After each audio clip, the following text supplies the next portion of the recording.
पूरी दुनिया और कायनात, ये नदियाँ, ये समंदर, ये चिड़िया, ये पंछी, ये जानवर, ये इंसान, ये काफिर, ये मुसलमान, इन सब को जन्म देने वाला मेरा अल्लाह है। हम सब बाबा आदम अलैहिस्सलाम माँ हव्वा की औलादे हैं। जो नेकियां करेगा उसे अल्लाह लिख रहा है, जो गुनाह करेगा उसको भी अल्लाह लिख रहा है। जन्नत देने वाला अल्लाह है, जहन्नम देने वाला अल्लाह है। अल्लाह के 1,24,000 नबी बैठे हैं उस जन्नत में, वो सब लिख रहे हैं। मेरे अल्लाह के फरिश्ते बैठे हैं, वो सब वहाँ पर लिख रहे हैं।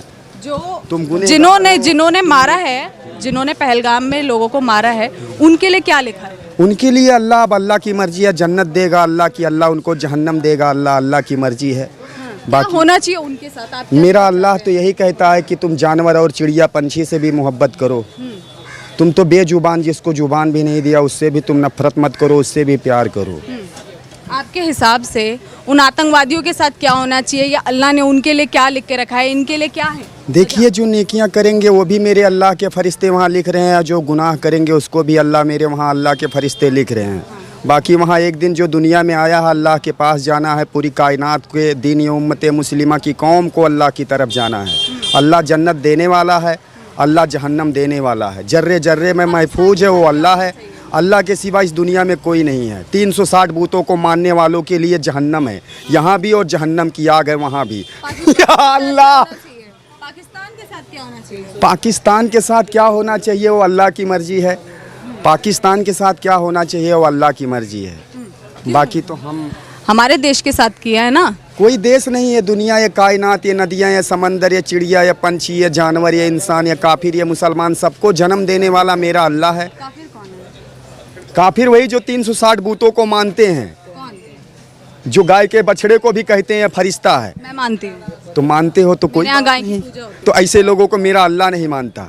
हाँ, अल्लाह के सिवा कोई महफूज नहीं है। अल्लाह जर्रे जर्रे में है। दुनिया का मालिक अल्लाह है, जन्म देने वाला अल्लाह है, मौत देने वाला अल्लाह है, जन्नत देने वाला अल्लाह है, जहन्नम देने वाला अल्लाह है।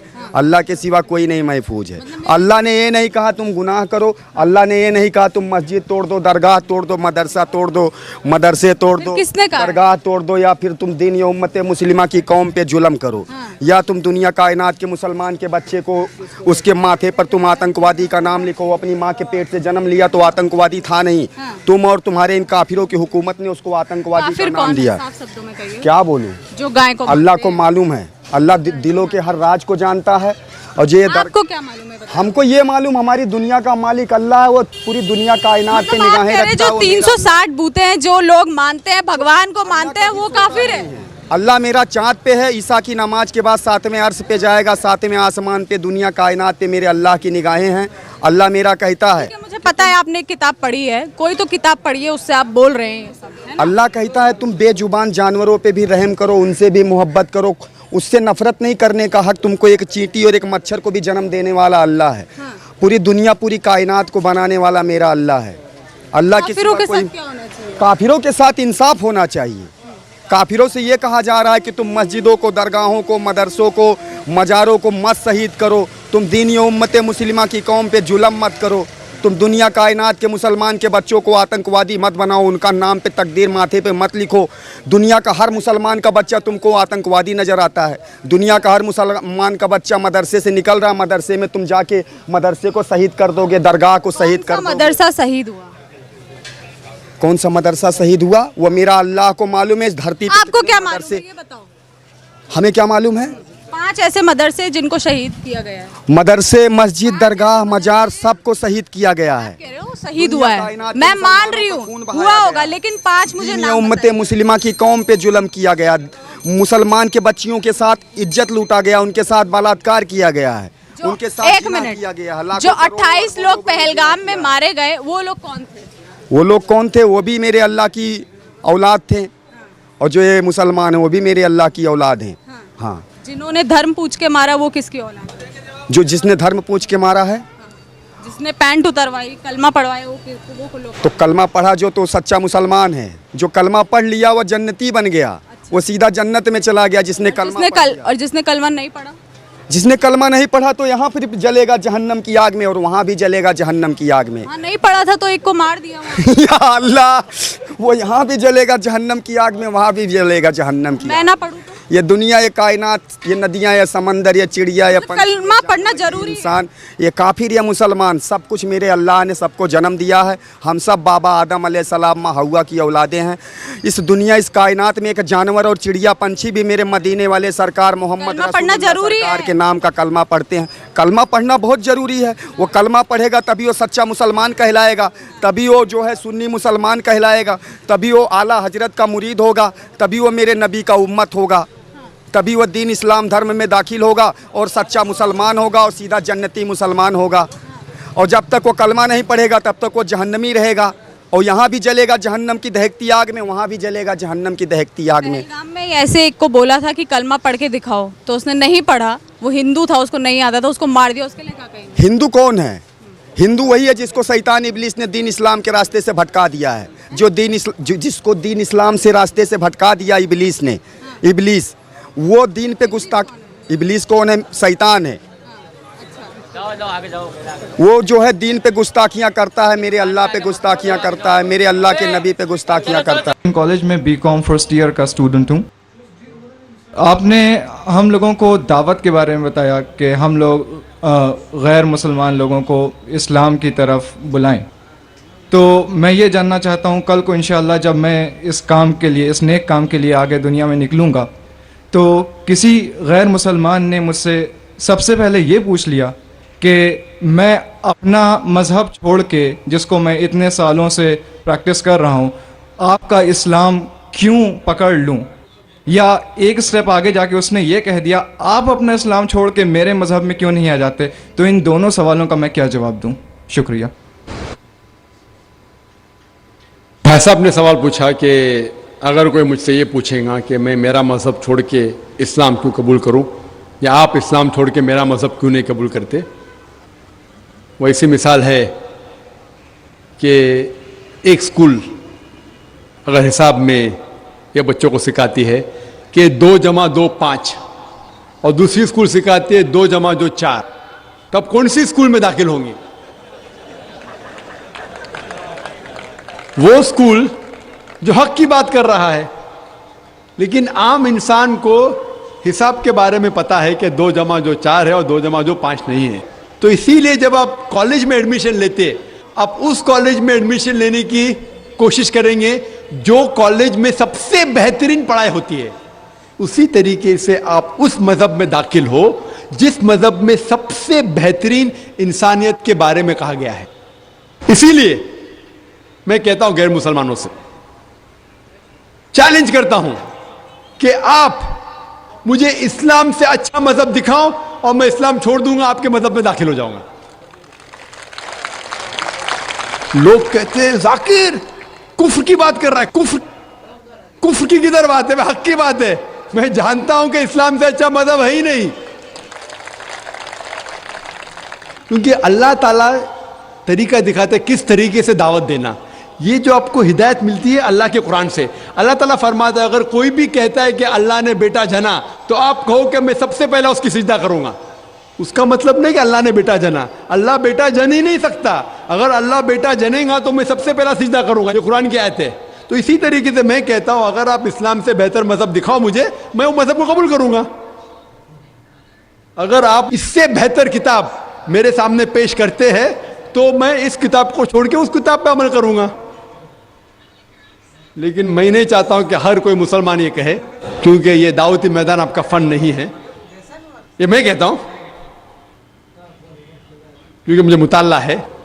तो इस तरीके से जब हम कहते हैं ताला इला कलमतिन सवाइम बैना बैनकुम, आओ उस बात की तरफ जो आप और हम में यकसा है। तो इस तरीके से जब भी हम गैर मुसलमान से बात करते हैं तो सबसे बेहतरीन जो आयत है, मैंने कहा ताला इला कलमतिन सवाइम बैना बैनकुम, आओ उस बात की तरफ जो आप और हम में यकसा है। तो आप कहेंगे भाई साहब आप हिंदू है, आप ईसाई है, मैं मुस्लिम हूं, चलो जो हम में इख्तिलाफ है उसको बाजू रखो, जो आप और हम में यकसा है कम से कम उसके ऊपर तो अमल करे। क्योंकि आपको मेरे मजहब में नया आने का मत आओ, मुझे आपके मजहब में नया आने का, ठीक है, कम से कम जो आप और मेरे मजहब में यकसा है उस बात के ऊपर तो हम एक साथ में अमल करेंगे और कोई भी नहीं कहेगा कि नहीं। तो कुरान में अल्लाह ताला फरमाते हैं ताला इला कलमतिन सवाइम बैना बैनकुम, आओ उस बात की तरफ जो आप और हम में यकसा है। सबसे पहली बात अल्लाह नाबुदा इल्लल्लाह, हम सिर्फ अल्लाह सुब्हानहू तआला की इबादत करें। वला नुश्रिक बिही शैय्यन, कि आपस में हम किसी को अल्लाह के साथ शरीक न करें। वला यत्तखिज़ बादुना बादन अरबाबन मिन दुनिल्लाह, हम आप और हम में से किसी को अल्लाह के बराबर कोई रब न बनाए। फ़इन तवल्लौ फ़कुलू शहदू बिन्ना मुस्लिमून, और अगर वो आपकी बात को न माने तो कहो कि हम मुसलमान हैं, अल्लाह के आगे झुकते हैं। तो अल्लाह ताला दिखाता है किस तरीके से दावत देना। तो मैं कभी भी गैर मुस्लिम से मिलता हूँ, मिसाल के तौर पे कोई हिंदू से मिलता हूँ, वो कहता है कि मैं मेरा मजहब क्यों छोड़ के इस्लाम में दाखिल हूँ। मैं कहूँ मत दाखिल हो, कौन बोल रहे दाखिल होने के लिए? कम से कम आप बराबर से, आपके मजहब पे कम से कम बराबर से अमल करो। और सबसे पहली बात जो दावत की सबसे अहम बात है, अल्लाह ताला फरमाते ताला इला कलमतिन सवाइन बैना बैनकुम अल्लाह नाबुदा इल्लल्लाह, आओ उस बात की तरफ जहां पर हम यकसा है। सबसे पहली बात है सिर्फ अल्लाह के अलावा किसी की इबादत ना करें। तो जब हमको हिंदू से पूछते हैं कि आप कितने खुदाओं में मानते हैं, कितने भगवान में मानते हैं, कोई कहेगा 3, कोई कहेगा 100, कोई कहेगा 1000, कोई कहेगा 33 करोड़। लेकिन अगर आप एक आलिम हिंदू से पूछेंगे जिसको अपने मजहब के बारे में इल्म है, हिंदू मजहब के बारे में इल्म है, उससे पूछेंगे कि कितने खुदाओं में आपको यकीन रखना चाहिए, तो वो हिंदू कहेगा कि हिंदू को सिर्फ एक खुदा में यकीन रखना चाहिए और एक ही खुदा की इबादत करना चाहिए। लेकिन आम हिंदू वो मानता है एक फिलॉसफी जिसे कहते हैं पैंथीइज्म। आम हिंदू मानता है कि सब कुछ खुदा है। वो कहता है कि पेड़ भी खुदा है, चांद भी खुदा है, सूरज भी खुदा है, इंसान भी खुदा है, सांप भी खुदा है। हम मुसलमान मानते हैं कि सब कुछ खुदा का है। पेड़ भी खुदा का है, चांद भी खुदा का है, सूरज भी खुदा का है, इंसान भी खुदा का है, सांप भी खुदा का है। तो ये फर्क जो हमारे हिंदू भाइयों और मुसलमान के दरमियान है, वो आम हिंदू कहता है कि सब कुछ खुदा है, हम मुसलमान कहते हैं सब कुछ खुदा का है। फर्क है सिर्फ का। अगर हम इस का के फर्क को समझ सके तो हिंदू और मुसलमान एक हो जाएंगे। सिर्फ फर्क है का। किस तरीके से हम उस फर्क को समझेंगे? अल्लाह ताला फरमाते ताला इला कलमतिन सवाइन बैना बैनकुम, आओ उस बात की तरफ जो आप और हमें यकसा है। हम समझे उनके किताबों से खुदा का क्या तसव्वुर है। जब हम उनकी मजहबी किताब पढ़ते हैं, Chandogya Upanishad chapter number 6 section number 2 shloka number 1, उसमें लिखा है एकम एविदित्यम। यह संस्कृत श्लोक है जिसके मानी है भगवान एक ही है, दूसरा नहीं है। आगे जब हम पढ़ते उपनिषद, उपनिषद हिंदुओं की एक मुकद्दस किताब है, कई मुकद्दस किताबें हैं। लिखा है श्वेताश्वतर उपनिषद में chapter number 6 chapter number 6 shloka number 9 में नाकस्य कसिज जनिता न चदीपा, जिसकी मानी है उस खुदा के ना ही कोई वालदा है, ना कोई वालिद है, ना ही कोई रब है। उस खुदा के ना कोई वालदा है, ना वालिद है, ना ही कोई रब है। आगे लिखा हुआ है श्वेताश्वतर उपनिषद में चैप्टर नंबर 4 श्लोका नंबर 19 में न तस्य प्रतिमा अस्ति, उस भगवान की तरह कोई भी नहीं है, उस खुदा की तरह कोई भी नहीं है। और भगवत गीता में साफ लिखा है चैप्टर नंबर 7 श्लोका नंबर 20 में all those of materialistic people the intelligence is been stolen by material desires, means जो कोई पैसे के पीछे भागता है, जो लोग पैसे से मुतासिर है, वो लोग गलत खुदा की इबादत करते हैं। All those whose intelligence has been stolen material desires, they worship demigods. जिसके मानी है कि जो लोग पैसे के पीछे भागते हैं वो लोग गलत खुदा की इबादत करते हैं। और हिंदू मजहब की किताब में सबसे ऊंची किताब है वेद। वेद में लिखा है Yajurveda chapter number 32 shloka number 3 में न तस्य प्रतिमा अस्ति, उस खुदा का कोई भी अक्स नहीं है। लिखा है यजुर्वेद में चैप्टर नंबर 40 श्लोका नंबर 9 में, अंधात्म प्रविशन्ति या असंभूति उपास्ते। अंधात्म मीन्स अंधकार, अंधात्म मीन्स अंधेरा, प्रविशन्ति मतलब दाखिल होना। वो लोग अंधकार में दाखिल हो रहे हैं जो लोग असंभूति की इबादत करते हैं। असंभूति मतलब नेचुरल थिंग्स, मिसाल के तौर पे हवा, पानी, आग। जो लोग असंभूति की इबादत करते हैं वो अंधकार में दाखिल हो रहे हैं। और आगे लिखा हुआ है वो लोग और घोर अंधकार में दाखिल हो रहे हैं जो लोग संभूति की इबादत करते हैं। संभूति मतलब इंसान की बनाई हुई चीजें, मिसाल के तौर पे टेबल, चेयर, बुद्ध। अगर आप इंसान की बनाई हुई चीजों की इबादत करते हैं तो और घोर अंधकार में दाखिल हो रहे हैं। कौन कहता है? Yajurveda chapter number 40 verse number 9। और जो ब्रह्म सूत्र है हिंदुइज्म का, वो एकम ब्राह्म द्वितीया नास्ते, नैना नास्ते किंचन। भगवान एक ही है, दूसरा नहीं है, नहीं है, नहीं है, जरा भी नहीं है। तो मैं कहूंगा हिंदू से, कम से कम आपकी किताब में देखो भगवान एक है, ना उसका बुत है। आप एक भगवान की इबादत करो और किसी की मत करो। तो पहले पे मैं उससे कबूल कराऊंगा ला इलाहा इल्लल्लाह कि भगवान एक है।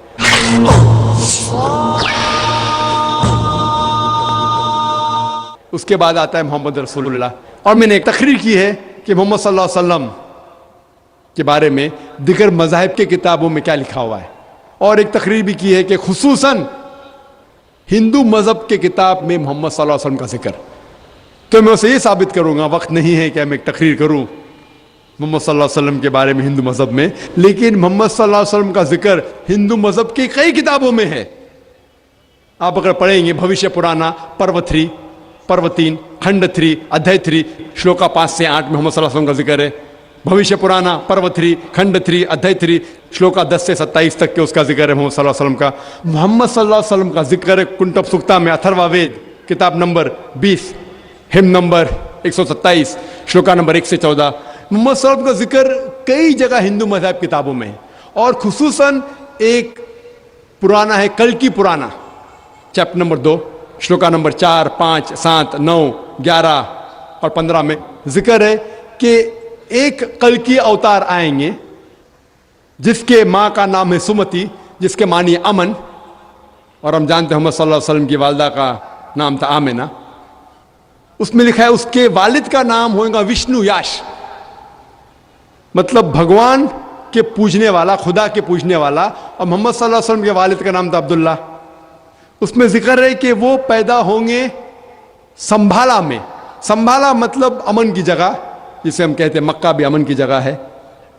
उस भविष्यवाणी में लिखा हुआ है कि वो पैदा होंगे 12वीं तारीख माधव के महीने में। हम जानते हैं मोहम्मद सल्लल्लाहु अलैहि वसल्लम पैदा हुए 12वीं रबी अव्वल में। उसमें लिखा हुआ है कि वो आखिरी अंतिम ऋषि होंगे। हम जानते हैं मोहम्मद सल्लल्लाहु अलैहि वसल्लम आखिरी नबी है। सूरह अहज़ाब सूरह नंबर 33 आयत नंबर 40 में उसमें कई प्रोफेसीज, कई चीज़ें लिखे हुए कि उनके 4 साथियाँ होंगे जो खुलफा राशिदीन के बारे में। उनको एक घोड़ा दिया जाएगा तलवार के साथ। हम जानते हैं मोहम्मद सल्लल्लाहु अलैहि वसल्लम को बुराक दिया गया था, जिनने मिराज पे गए थे बुराक के साथ। और पूरी तकरीरें जो 1.5 घंटे की कर सकते सिर्फ मोहम्मद सल्लल्लाहु अलैहि वसल्लम का जिक्र हिंदू मजहब की किताबों में। तो मैं कहूँगा वो हिंदू से, आपके मजहब में लिखा हो कि अंतिम ऋषि आने वाले हैं। और मोहम्मद सल्लल्लाहु अलैहि वसल्लम का जिक्र नाम मोहम्मद से है, अहमद से भी है कई जगह पे। उत्तर चिक मंत्र नंबर 1500 आप अगर पढ़ेंगे यजुर्वेद चैप्टर 31 वर्स नंबर 18, उनका जिक्र है। Atharvaveda book number 20 hymn number 126 verse number 14 में उनका नाम लिखा गया हिंदू मजहब की कई किताबों में। नारा शंसा, नारा मीन्स नर, इंसान। शंसा मीन्स जिसकी प्रशंसा होती है, तारीफ होती है, अन्य तारीफ करने के लायक आदमी। और जब मोहम्मद का तर्जुमा करते सल्लल्लाहु अलैहि वसल्लम का, उसके मानी भी है तारीफ के लायक इंसान। तो मोहम्मद का तर्जुमा का संस्कृत में करेंगे, उसका होगा नरशंसा। और ये लफ्ज नरशंसा हिंदू मजहब की किताब में कई जगह लिखा हुआ है, कई जगह, कई सैकड़ों जगह। Rigveda book number 1 hymn number 13 verse number 3, Rigved book number 1 hymn number 18 verse number 9, Rigved book number 1 hymn number 106 verse number 4, Rigved book number 2 hymn number 3 verse number 2, Rigved book number 5 hymn number 5 verse number 2, Rigved book number 7 hymn number 5 verse number 2, Yajurved chapter number 20 verse number 37, Yajurved chapter number 21 verse number 57, Yajurved chapter number 21 verse number 31, Yajurved chapter number 21 verse number 55, Yajurved chapter number 28 verse number 2, Yajurved chapter number 28 verse number 42. सैकड़ों हवाले सिर्फ हिंदू मजहब की किताबों से हम दे सकते हैं जिसमें मोहम्मद सल्लल्लाहु अलैहि वसल्लम का नाम आता है एज नरशंसा। सो मैं हिंदू से कहूँगा कि आपकी हिंदू मजहब की किताब में लिखा हो क्या एक भगवान है, एक ही खुदा है, ना उसका कोई बुत है, बुत परस्ती करना हराम है, और कई पैगंबर है, आखिरी पैगंबर मोहम्मद सल्लल्लाहु अलैहि वसल्लम है। तो मैं कहूँगा कि आपकी किताब में लिखा हो कि एक खुदा है और आखिरी पैगंबर मोहम्मद सल्लल्लाहु अलैहि वसल्लम है, और आपको जो पैगाम वो लेके आता है उसकी बात को मानना चाहिए। और वो पैगाम क्या है? कुरान और सही हदीस। तो अगर आप हिंदू मजहब की किताबों का मुताला करेंगे आपको यकीन रखने पड़ेगा एक खुदा में और मोहम्मद सल्लल्लाहु अलैहि वसल्लम। इसी तरीके से हम जब ईसाई से बात करते हैं उसके बाइबल से साबित कर सकते हैं खुदा है, ईसा अलैहिस्सलाम खुदा नहीं है, वो खुदा के बेटे नहीं है। बाइबल के अंदर जिक्र है कि मोहम्मद सल्लल्लाहु अलैहि वसल्लम आने वाले हैं। तो इस तरीके से मैं कहूँगा गैर मुस्लिम से कि कम से कम आप आपकी किताब को मानेंगे तो आपको यकीन रखने पड़ेगा एक खुदा में। और अल्लाह का जिक्र भी है हिंदू मजहब की किताब में, ईसाई मजहब की किताब में, लेकिन इसके लिए आपको थोड़ा जिद्दोजहद करने पड़ेगा, जिहाद करने पड़ेगा। जिहाद मतलब नहीं झगड़ा, वो गैर मुसलमान से झगड़ा नहीं करने पड़ेगा, जिद्दोजहद करने पड़ेगा, मतलब थोड़ी तहकीक करने पड़ेगा, जिहाद करने पड़ेगा। मैं क्या कर रहा हूँ? जिहाद कर रहा हूँ। मैं हजारों मील दूर इधर आया क्या करने के लिए? जिहाद करने के लिए, किसी का कत्ल करने के लिए नहीं, जिद्दोजहद करने के लिए कि लोगों को इस्लाम का पैगाम देने के लिए आया मैं। तो इसी तरीके से हर इंसान अगर कुरान और हदीस के ऊपर अमल करे और अपने दीन को फैलाए तो इंशाअल्लाह आज की तारीख में मुसलमान की हालत और बेहतर होगी इंशाअल्लाह। ख्वातीन की तरफ से कोई सवाल? Brother, Assalamu alaikum wa rahmatullahi wa barakatuh. I would like to start with the Islamic greeting. May peace, mercy and blessing be upon you. Brother, I would like to ask कि जिहाद के 3 लेवल्स होते हैं। Firstly तो नफ्स के खिलाफ, दूसरा दावा करना, और तीसरा जैसे जिहाद बिसबिल्लाह। तो इसमें हम औरतों का कितना रोल हो सकता है? एंड प्लीज़ सर, अगर हो सके तो यहाँ से भी 2 क्वेश्चंस पूछे जाएं because we also want to ask. Thank you. बहन ने सवाल किया कि जिहाद के 3 लेवल होते हैं, एक जिहाद नफ्स, एक दावा, एक जिहाद फी सबिलिल्लाह। वो सारे जिहाद फी सबिलिल्लाह है। बहन का मतलब मेरे हिसाब से किताल फी सबिलिल्लाह। जिहाद के कई दर्जे हैं, कई उलमा ने कई दर्जे दिए जिहाद के, 3, 4, कोई 10, कोई 15, कई दर्जे। लेकिन ये 3 के बारे में जो बहन ने जिक्र किया कि बहनों का क्या रोल है इसमें, बहनों का क्या रोल है, क्या काम है। जहां तक कि जिहाद नफ्स का सवाल है वो हर मुसलमान को करना चाहे वो मर्द या औरत हो, कि अगर कोई शैतान आपको भड़का रहा है कि ऐसा मत करो, अल्लाह से दूर जाओ, तो आपको अपने नफ्स से जिहाद करना चाहिए। मिसाल के तौर पे शैतान फरमाएगा ये हिजाब करने की जरूरत क्या, सिर ढकने की क्या जरूरत, बदन ढकने की क्या जरूरत, जितना आप बदन दिखाएंगे उतना आप मशहूर होंगे, ये शैतान भड़का रहा है। तो आप जिहाद करेंगे कि खवातीन का फर्ज है कि वो सारे जिस्म को ढाके, तो सिर्फ दिखा सकती है वो चेहरा और ये, तो ये जिहाद नफ्स हुआ। तो मर्द को भी जिहाद नफ्स करना चाहिए, खवातीन को भी, दोनों को। जो भी अल्लाह ताला फरमाते कुरान में और अल्लाह के रसूल फरमाते हदीस में, उसके ऊपर अमल करने पे अगर आप जिहाद कर रहे हैं तो वो एक किस्म का जिहादी है, और कई बार जिहाद नफ्स भी कहलाएगा। जहाँ तक कि दावत का मैदान है, खवातीन का भी फ़र्ज़ है क्या वो गैर मुसलमान खवातीन में इस्लाम के बारे में गलतफहमियाँ दूर करे, दावा करे। हमारे बम्बई में, हमारे इदारे में, इस्लाम रिसर्च फाउंडेशन में एक शोबा है लेडीज विंग, खुसूसन खवातीन के लिए। और इस शोबे में कम से कम 10 खवातीन हैं जो तकरीर करते हैं, 10 मुकर्रिर हैं, 10 कम से कम, जो अल्हम्दुलिल्लाह ना ही बम्बई में हिंदुस्तान के दिगर शहरों में, हिंदुस्तान के बाहर भी अल्हम्दुलिल्लाह वो तकरीर करते, खुसूसन ख़वातीन के दरमियान। और दावा करना ख़वातीन का भी फ़र्ज़ है, औरतों का भी फ़र्ज़ है, नहीं कि सिर्फ मर्दों का फ़र्ज़ है, औरतों का भी फ़र्ज़ है। और किस तरीके से दावा करना चाहिए, आप अगर वेबसाइट पे जाएंगे irf.net, आप अगर वेबसाइट पे जाएंगे irf.net, वहाँ तरीके दिखाए गए किस तरीके से आप दावत के मैदान में उतर सकते हैं। और जो आखिरी जो बहन ने सवाल किया कि जो मेरे हिसाब से किताल फी सबीलिल्लाह था, हम देखते हैं कि सही बुखारी में एक चैप्टर, एक बाब है जिसके अंदर जिक्र है कि खुसूसन ख़वातीन ने भी किताल के दरमियान हिस्सा लिया। मिसाल के तौर पे जब मर्द जंग के मैदान में उतरते थे तो उन्होंने पानी दिया, उन्होंने फर्स्ट एड किया, मरहम पट्टी की। और एक वाक़या है जिसका जिक्र है जंगे उहुद के दरमियान, जब दुश्मनों ने मोहम्मद सल्लल्लाहु अलैहि वसल्लम को घेरा तो कुछ साहबा मोहम्मद सल्लल्लाहु अलैहि वसल्लम के साथ थे और एक साहबिया भी थी जिसका नाम था नसीबा रज़ियल्लाहु अन्हा, और बाकी साहबा के साथ ये ख़वातीन साहबिया थी। और जब दुश्मनों ने हमला किया उन्होंने भी हिस्सा लिया मोहम्मद सल्लल्लाहु अलैहि वसल्लम की जान बचाने में, और वो घायल हुई। और इस घायल होने के बाद मोहम्मद सल्लल्लाहु अलैहि वसल्लम ने उसकी तारीफ की। तो चंद मौके पे जब ज़रूरत पड़ी, आमतौर पे मर्द को अल्लाह ताला ज़्यादा ताकत दी, वो जंग के मैदान में उतरता है, लेकिन ख़वातीन भी हिस्सा ले सकती है पानी देने में, जब ज़रूरत है फर्स्ट एड में, मरहम पट्टी करने में। ज़रूरत पड़ी थी जिस तरीके से मिसाल है नसीबा रज़ियल्लाहु अन्हा की, तो वो भी हिस्सा ले सकती है, और जब ज़रूरत है मर्दों का हिम्मत अफजाई कर सकते। उम्मीद है कि आपको हमारी आज की ये वीडियो पसंद आई हो। इस तरह के दिलचस्प और लेटेस्ट वीडियोस देखने के लिए हमारे चैनल को सब्सक्राइब ज़रूर करें, उस वीडियो को लाइक और शेयर ज़रूर करें। जिस तरह शुरू में उस आदमी ने इस्लाम और इस्लाम के बारे में जो खूबसूरत बातें की है, उम्मीद है कि वो भी आपको पसंद आई हो, और डॉक्टर जाकिर नायक का जो लेक्चर था वो भी आपको पसंद आया हो।